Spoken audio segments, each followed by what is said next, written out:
सभी को राधे राधे, जय श्री कृष्ण। भगवान के तीसरे अध्याय का ये आज श्रीमद् भागवत के प्रथम स्कंद का तीसरा अध्याय। भगवान के अवतारों का वर्णन होगा इसमें आज। भगवान ने कब कब कहाँ कहाँ अवतार लिया था, तो आज भगवान के अवतारों का वर्णन आज आपको सुनाऊंगी। तो आप इसको सुनिए और इसका आनंद लें। श्री सुत जी कहते हैं, सृष्टि के आदि में भगवान ने लोकों के निर्माण की इच्छा होती ही उन्होंने महत्व आदि से निष्पान पुरुष रूप ग्रहण किया। उसमें 10 इंद्रियां, 1 मन और 5 भूत, ये 16 कलाएं थी। उन्होंने कारण जल में शयन करते हुए जब योग निद्रा का विस्तार किया, तब उनके नाभि सरोवर में से एक कमल प्रकट हुआ और उस कमल से प्रजापतियों के अधिपति ब्रह्मा जी उत्पन्न हुए।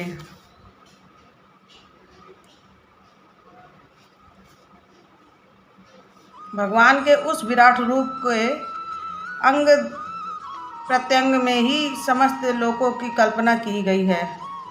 वह भगवान का विशुद्ध सत्वमय श्रेष्ठ रूप है। योगी लोग दिव्य दृष्टि से भगवान के उस रूप का दर्शन करते हैं। भगवान का वह रूप हजारों पैर, जांघें, भुजाएं और मुखों के कारण अत्यंत विलक्षण है। उनमें सहस्त्रों सिर, हजारों कान, हजारों आँखें और हजारों नासिकाएं हैं। हजारों मुकुट, वस्त्र और कुंडल आदि आभूषणों से वह उल्लासित रहता है। भगवान का यही पुरुष रूप, जिसे नारायण कहते हैं, अनेक अवतारों का अक्षय कोश है। इसी से सारे अवतार प्रकट होते हैं। इस रूप के छोटे से छोटे अंश से देवता, पशु, पक्षी और मनुष्यादि योनियों की सृष्टि होती है। उन्हीं प्रभु ने पहले कौमार सर्ग में सनक, सनंदन, सनातन, सनत कुमार, इन 4 ब्राह्मणों के रूप में अवतार ग्रहण करके अत्यंत कठिन अखंड ब्रह्मचर्य का पालन किया। देखिए, भगवान ने खुद ब्राह्मण रूप में अवतार लिया है। आप सुनिए इसको। दूसरी बार इस संसार के कल्याण के लिए समस्त यज्ञों के स्वामी उन भगवान ने ही रसातल में गई हुई पृथ्वी को निकाल लाने के विचार से सूकर रूप ग्रहण किया। ऋषियों की सृष्टि में उन्होंने देवर्षि नारद के रूप में तीसरा अवतार ग्रहण किया और सावत तंत्र का, जिसे नारद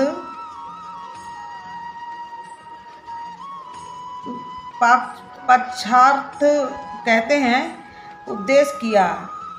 उसमें कर्मों के द्वारा किस प्रकार कर्म बंधन से मुक्ति मिलती है, इसका वर्णन है। धर्म पत्नी मूर्ति के गर्भ से उन्होंने नए नारायण के रूप में चौथा अवतार ग्रहण किया।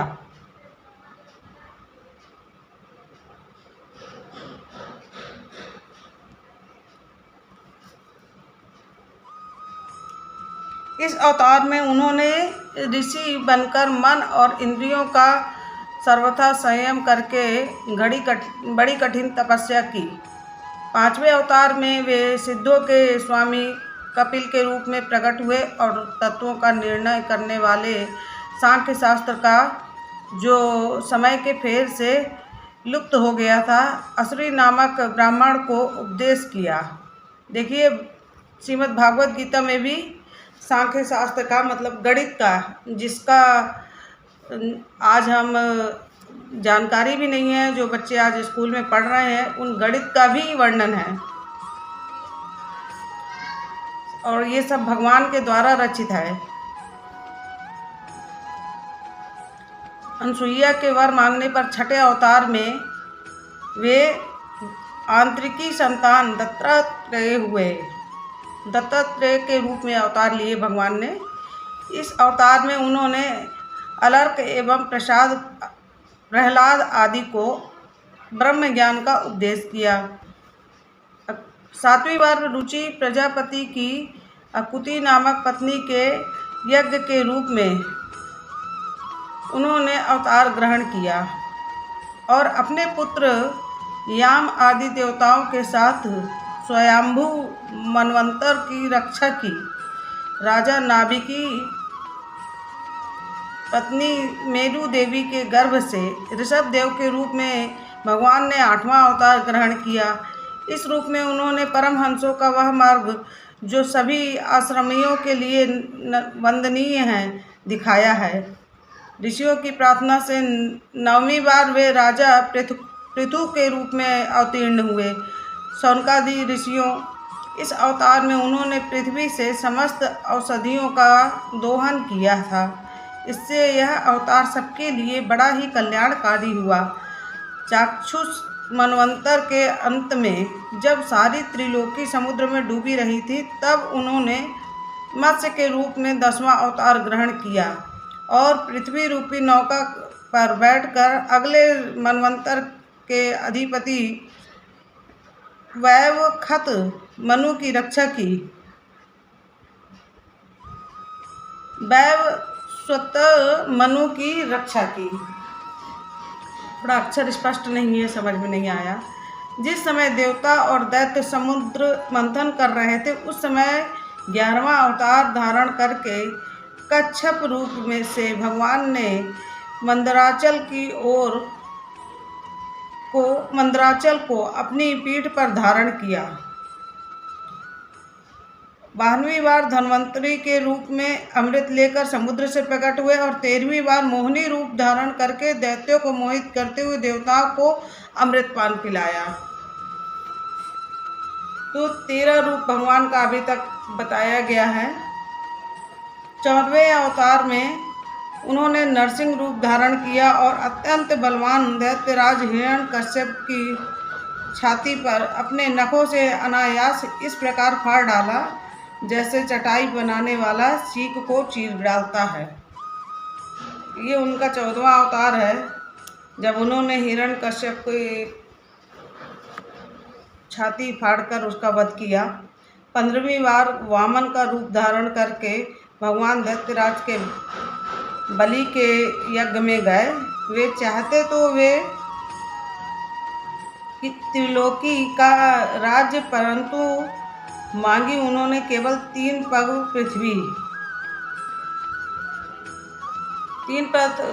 पृथ्वी में। तो उन्होंने पूरा त्रिलोक नाप लिया। तो चाहते ही थे कि पूरा त्रिलोक हमारा हो जाए। तो उन्होंने दैत्यराज बलि के यज्ञ में गए थे, तब उन्होंने वरदान में उनसे उन्होंने गुरु दीक्षा के रूप में त्रिलोकी का राज्य पूरे 3 पग में पूरी पृथ्वी नाप ली उन्होंने। 16वें अवतार में वे परशुराम के अवतार में जब उन्होंने देखा कि राजा लोग ब्राह्मणों के द्रोही हो गए, तब क्रोधित होकर उन्होंने पृथ्वी को 21 बार क्षत्रियों से शून्य कर दिया। इसके बाद 17वें अवतार में सत्यवती के गर्भ से पराशर जी के द्वारा व्यास के रूप में अवतीर्ण हुए।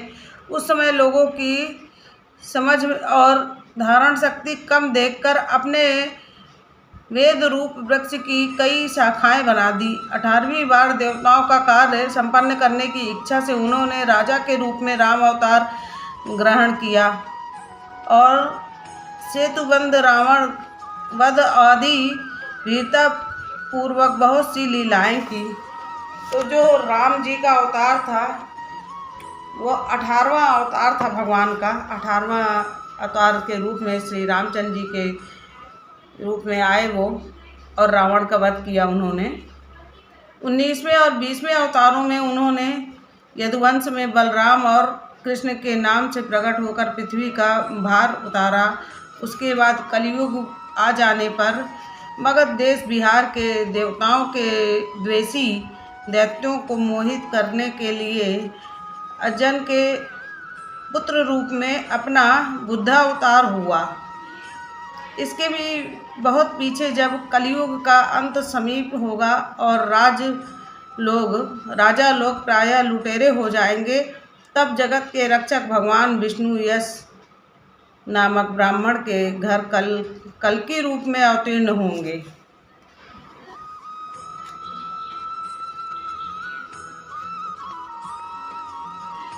देखिए, भगवान के अगले रूप का अवतार अभी से ही श्रीमद् भागवत में पहले से ही वर्णन हुआ है। इसके बहुत पीछे जब कलयुग का अंत समीप होगा, अभी देखिए कलयुग तो अभी चल ही रहा है, अभी इसका अंत नहीं हुआ है। जब इसका अंत होगा तब भगवान विष्णु राजा लोग जब लुटेरे हो जाएंगे, इसमें लिखा है श्रीमद् भागवत में कि जब राजा लोग लुटेरे हो जाएंगे और जगत के रक्षक भगवान विष्णु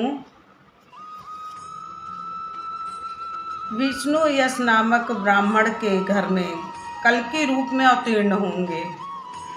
तो शौनकादिक ऋषियों जैसे अगाध सरोवर से हजारों छोटे छोटे नाले निकलते हैं, वैसे सत्वनिधि भगवान श्रीहरि के असंख्य अवतार हुआ करते हैं। ऋषि, मनु, देवता, प्रजापति, मनुपुत्र और जितने भी महान शक्तिशाली हैं, वे सब के सब भगवान के ही अंदर हैं।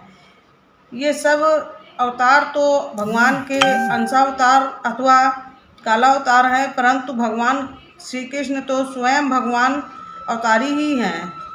जब लोग दैत्यों के अत्याचार से व्याकुल हो उठते हैं, तब युग युग में अनेक रूप धारण करके भगवान उनकी रक्षा करते हैं। भगवान के दिव्य जन्मों की यह कथा अत्यंत गोपनीय है, रहस्यमयी है। जो मनुष्य एकाग्र चित्त से नियम पूर्वक सायंकाल अथवा प्रातः काल प्रेम से इसका पाठ करता है, वह सब दुखों से छूट जाता है। प्रकृति स्वरूप रहित चिन्मय भगवान जो यह स्थूल जगतकार रूप है, यह उनकी माया के महत्व आदि गुणों से भगवान में ही कल्पित है। जैसे बादल वायु के आश्रय में रहते हैं और धूसरपना धूल में होता है, परंतु अल्प बुद्धि मनुष्य बादलों का आकाश में और धूसरपने का वायु में आरोप करते रहते हैं, वैसे ही अविवेकी पुरुष आप सबके साक्षी आत्मा को स्थूल दृश्य रूप जगत का आरोप करते रहते हैं। इस स्थूल रूप से परे भगवान का एक सूक्ष्म अव्यक्त रूप है, जो न तो स्थूल की तरह आकार आदि गुणों वाला है और न ही देखने सुनने में ही आ सकता है। वही सूक्ष्म शरीर है।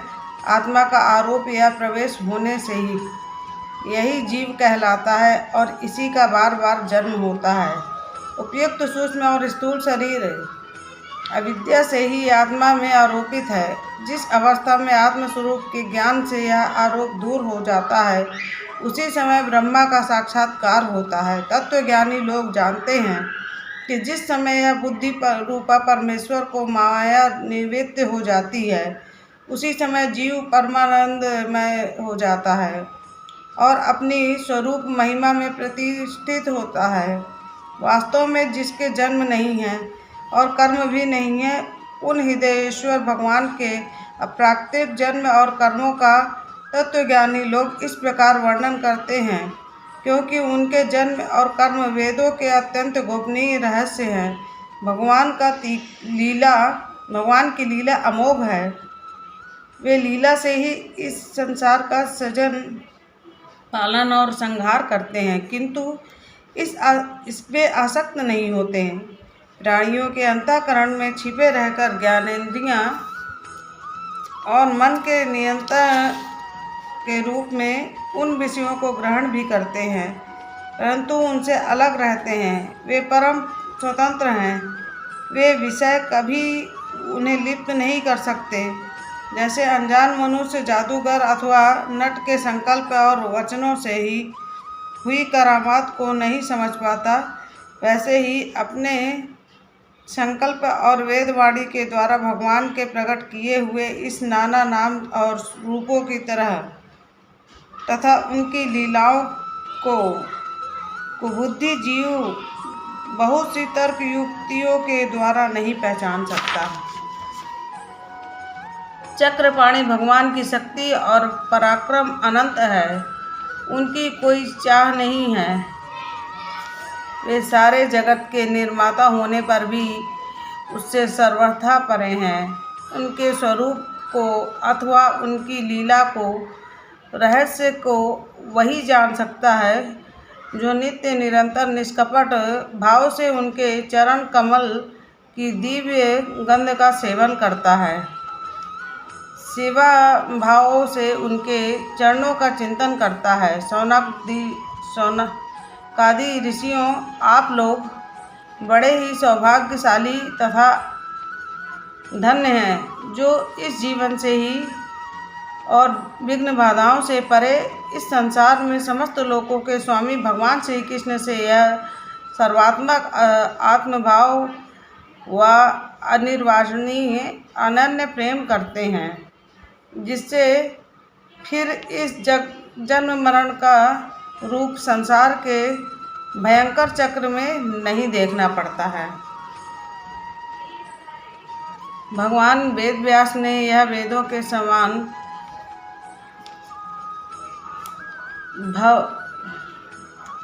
भगवत चरित्र से परिपूर्ण भागवत नाम का पुराण बनाया है। उन्होंने इस